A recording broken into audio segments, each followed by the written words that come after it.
حضرت رابعہ بصری کو جس وقت دفن کیا تو حسب قاعدہ فرشتوں نے آ کر سوال کیا تو حضرت رابعہ نہایت اطمینان سے جواب دیتی ہیں کہ کیا اس خدا کو جس کو عمر بھر یاد رکھا گز بھر زمین کے نیچے آ کر بھول جاؤں گی؟ تم اپنی خبر لو کہ بڑی مسافت طے کر کے آئے ہو، تم کو بھی یاد ہے کہ نہیں؟ سبحان اللہ، ان حضرات کا بھی کیا اطمینان ہے کہ ایک بزرگ نے کہا ہے کہ اگر منکر نقیر قبر میں سوال کریں گے کہ تمہارا رب کون ہے تو میں کہوں گا کہ وہی جس نے ہمارے دل دیوانوں کو اڑا لیا۔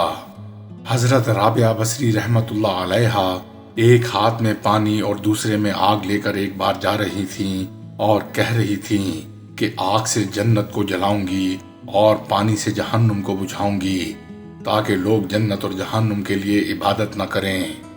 یہ رابعہ بصری کے غلبہ حال کا واقعہ ہے۔ حضرت مجدد الفسانی رحمت اللہ علیہ فرماتے ہیں کہ اگر رابعہ بیچاری بھید سے واقف ہوتی تو وہ ایسا کام نہ کرتی، اس لیے کہ اللہ تعالیٰ خود جنت کی طرف بلا رہے ہیں اور جس کی طرف اللہ بلائیں اس کی طرف جانا عین منشائے خداوندی ہوتا ہے۔ اللہ والوں کی محبت الہی کے غلبے میں ایسی باتیں کر جانا یہ محبت کی وجہ سے ہوتا ہے۔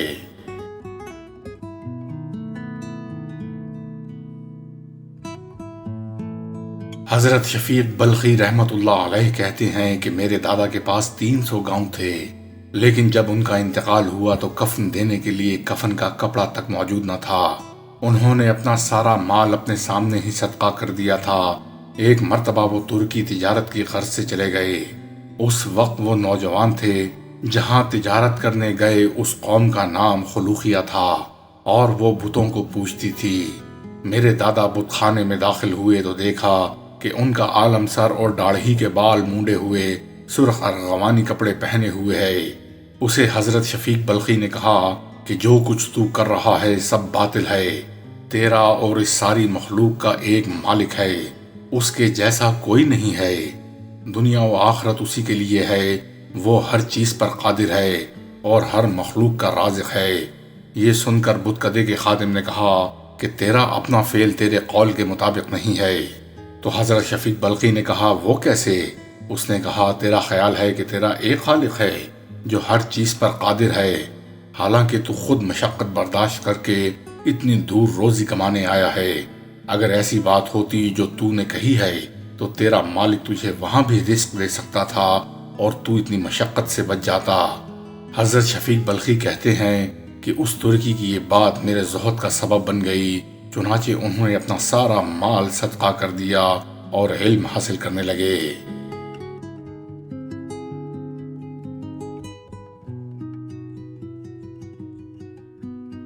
حضرت حسن بن دینار رحمت اللہ علیہ نے ذکر فرمایا ہے کہ حضرت ثابت بنانی رحمت اللہ علیہ اور ایک آدمی حضرت مطرف بن عبداللہ بن شخیر رحمت اللہ علیہ کے پاس ان کی عیادت کے لیے تشریف لائے تو انہوں نے اس کو مدہوش پایا۔ ان سے 3 نور چمکے، ان میں سے ایک نور ان کے سر سے اور دوسرا ان کے دھڑ سے اور تیسرا ان کے پاؤں سے۔ اس نے کہا یہ لو۔ پس جب اس کو افاقہ ہوا تو ہم نے اس کو کہا کہ اے ابو عبداللہ تو کیسا ہے؟ ہم نے ایسی چیز دیکھی جس نے ہمیں گھبراہٹ میں ڈال دیا۔ اس نے کہا کہ وہ کیا؟ تو ہم نے اسے بتا دیا۔ اس نے کہا کہ کیا تم نے یہ دیکھا؟ ہم نے کہا جی ہاں۔ اس نے کہا یہ سورہ تنزیل السجدہ تھی جو 29 آیات ہیں۔ اس کی پہلی 10 آیات میرے سر سے چمکیں اور درمیانی 10 آیات میرے دھڑ سے اور آخری آیات میرے پاؤں سے، اور وہ چڑھی میری شفاعت کرنے کے لیے، اور یہ تبارک والی صورت ہے جو میری حفاظت کر رہی ہے۔ پس وہ دم توڑ گیا۔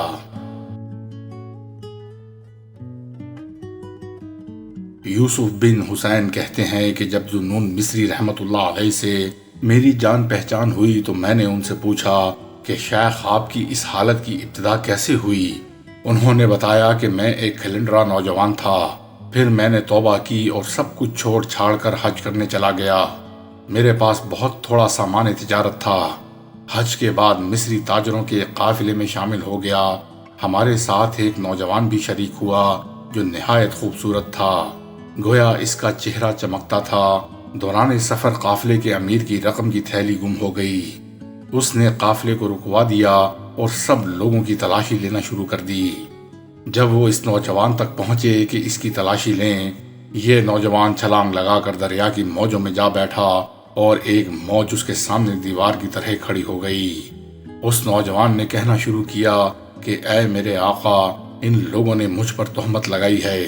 میرے دل کے محبوب، میں تجھے قسم دلاتا ہوں کہ تو یہاں دریا کے سب جانوروں کو حکم دے کہ وہ اپنے سر باہر نکالیں اور ان کے منہ میں ہیرا ہو۔ حضرت ذوالنون کہتے ہیں کہ اس کی یہ بات ابھی ختم بھی نہ ہونے پائی تھی کہ ہم نے دریائی جانوروں کو سر نکالے دیکھا۔ ہر ایک کے منہ میں ایک موتی تھا اور وہ جگمگ کر رہا تھا۔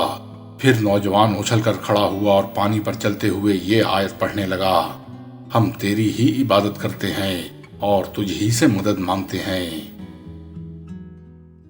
ابن ابی دنیا رحمت اللہ علیہ نے عبداللہ بن نافع رحمت اللہ علیہ سے نقل کیا ہے کہ مدینہ منورہ میں ایک آدمی کا انتقال ہوا اور وہ وہیں دفن بھی کیا گیا۔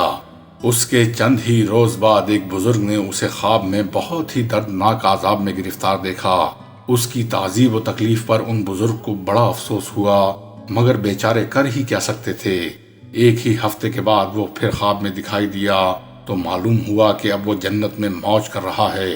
ان متضاد حالات کی ان بزرگ نے اس سے وجہ دریافت کی تو اس نے بتایا کہ اصل واقعہ تو وہی ہے جو تم پہلے دیکھ چکے ہو، مگر اتفاق سے دوسرے ہی دن ایک مرد صالح میرے قریب آ کر دفن ہوئے اور انہوں نے اپنے قرب و جوار کے 40 آدمیوں کی بخشش کی سفارش کی، جس میں ایک میرا بھی نام تھا۔